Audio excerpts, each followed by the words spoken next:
Time कहते हैं न, समय किसी के लिए नहीं रुकता और जो समय की कद्र करता है वही जीवन में कुछ कर पाता है। आज मैं आपको एक ऐसे लड़के की कहानी सुनाने जा रहा हूं जिसने समय की कीमत को बहुत देर से समझा, लेकिन जब समझा तो उसकी जिंदगी बदल गई। राजू एक छोटे से गांव में रहने वाला एक सामान्य सा लड़का था। उसके माता पिता किसान थे और बड़ी मेहनत से घर चलाते थे। राजू में प्रतिभा की कमी नहीं थी, लेकिन वह एक आदत से बहुत परेशान था, आलस्य। राजू हर काम को टालता रहता, अभी कर लूंगा, थोड़ी देर में, कल पक्का कर दूंगा, यही उसके पसंदीदा बहाने थे। स्कूल में उसका मन नहीं लगता, होमवर्क अक्सर अधूरा रहता और परीक्षा के समय उसे पछताना पड़ता। उसके शिक्षक अक्सर कहते, राजू बेटा, समय बहुत कीमती होता है, जो समय की कदर नहीं करता, समय उसकी कदर नहीं करता। लेकिन राजू इन बातों को एक कान से सुनता और दूसरे से निकाल देता। एक दिन स्कूल में एक बड़ी घोषणा हुई। राज्य स्तरीय विज्ञान प्रतियोगिता होने वाली है। विजेता को छात्रवृत्ति मिलेगी और शहर के सबसे अच्छे स्कूल में दाखिला मिलेगा। पूरे स्कूल में हलचल मच गई। राजू के दोस्त सूरज ने कहा, चल यार, हम भी हिस्सा लेते हैं। राजू ने मजाक में कहा, अरे अभी तो बहुत टाइम है, आराम से देखेंगे। राजू का वह आराम इतना लंबा हो गया कि जब तक वह कुछ शुरू करता तब तक प्रतियोगिता के लिए रजिस्ट्रेशन का आखिरी दिन आ गया। उसका दोस्त सूरज पहले ही तैयारी में जुट चुका था। उसने एक सुंदर प्रोजेक्ट बनाया, पानी की बचत के नए तरीके। राजू को पछतावा तो हुआ, लेकिन अब बहुत देर हो चुकी थी। एक रात जब राजू चुपचाप अपने बिस्तर पर बैठा था, उसके पिता पास आकर बोले, क्या हुआ बेटा, आज चुपचाप क्यों हो? राजू ने सब कुछ बता दिया, कैसे उसने समय गंवा दिया और अब पछता रहा है। पिता ने प्यार से उसका कंधा थपथपाया और बोले, बेटा, बीता समय कभी लौटकर नहीं आता। ये जीवन भी एक नदी की तरह है, जो बह गया वो गया। लेकिन इसका मतलब ये नहीं कि बाकी का जीवन भी बहा दिया जाए। उन्होंने एक पुरानी घड़ी राजू को दी और बोले, ये मेरे पिताजी की घड़ी है।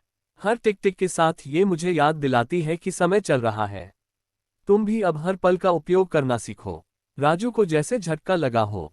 अगले दिन से वह जल्दी उठने लगा, समय पर स्कूल जाता, होमवर्क समय पर करता और किताबों से दोस्ती कर ली। धीरे धीरे उसके नंबर सुधरने लगे, शिक्षक उसकी तारीफ करने लगे और गांव वाले हैरान हो गए कि राजू में इतनी तब्दीली कैसे आ गई। राजू अब समय का हर पल गिनकर इस्तेमाल करता। जब उसके दोस्त खेल में लगे होते, वो थोड़ी देर पढ़ाई कर लेता, फिर समय निकालकर उनके साथ खेलता भी। उसने संतुलन सीख लिया था। अगले साल वही विज्ञान प्रतियोगिता फिर से हुई। इस बार राजू ने कई महीनों पहले ही तैयारी शुरू कर दी। उसने एक बेहतरीन प्रोजेक्ट बनाया, सौर ऊर्जा से चलने वाली सिंचाई मशीन, जिससे किसानों की मदद हो सकती थी। प्रतियोगिता के दिन जब निर्णायक मंडल ने उसका मॉडल देखा तो वे प्रभावित हो गए। राजू को पहला स्थान मिला। पुरस्कार स्वरूप उसे राज्य के सर्वोत्तम स्कूल में दाखिला मिला और छात्रवृत्ति भी मिली। पूरे गांव ने उसकी सराहना की। उस दिन स्कूल में भाषण देते हुए राजू ने कहा, आज जो भी मैंने पाया है वो सिर्फ एक चीज की वजह से है, समय की कीमत समझकर उसका सही उपयोग करना। तो दोस्तों, समय रुकता नहीं, बस बहता है। जो इसे पकड़ लेता है वही आगे बढ़ता है। समय की कीमत समझो, क्योंकि यही सबसे बड़ी पूंजी है। ग्रेटर देन समय सबसे अनमोल चीज है। जो समय की कद्र करता है वही जीवन में सफल होता है। राजू की कहानी यही खत्म नहीं होती। असली कहानी तो तब शुरू होती है जब उसे असली जिंदगी के मैदान में उतरना पड़ा।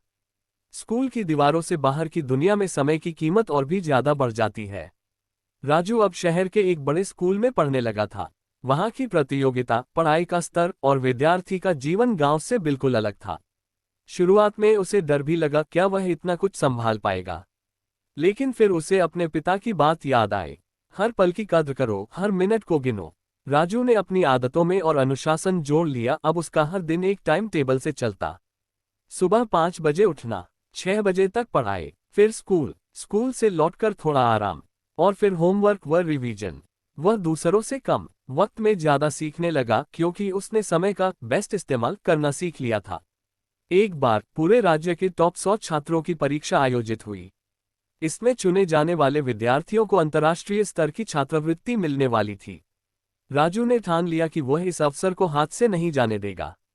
लेकिन तभी एक बड़ी समस्या आ गई, उसकी मां बीमार पड़ गई। गांव से फोन आया, राजू बेटा, मां की तबीयत बहुत खराब है। राजू के पास दो रास्ते थे।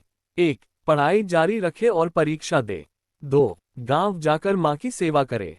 उसने बिना देर किए गांव जाने का निर्णय लिया। राजू गांव पहुंचा और अपनी मां की दिन रात सेवा करने लगा। डॉक्टर भी बोले, राजू के आने से ही मां की हालत में सुधार हुआ है।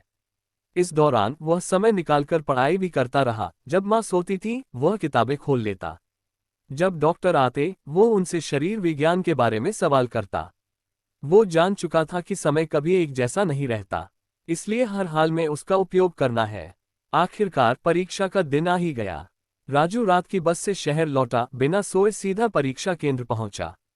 कुछ लोग बोले, इतनी थकान में क्या खाप पेपर देगा, लेकिन राजू ने मुस्कराकर कहा, मेहनत और समय की समझ अगर साथ हो तो थकावट भी ताकत बन जाती है।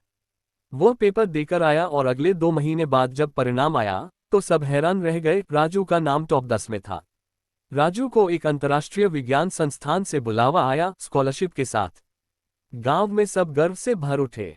स्कूल में उसके लिए एक विशेष सभा बुलाई गई, जहां छोटे बच्चे उसे प्रेरणा की तरह देख रहे थे। ग्रेटर दैन, मेरे जीवन में 2 गुरु हैं, मेरे पिता और समय। एक ने सिखाया और दूसरे ने परीक्षा ली, पर दोनों ने मुझे जीतना सिखाया।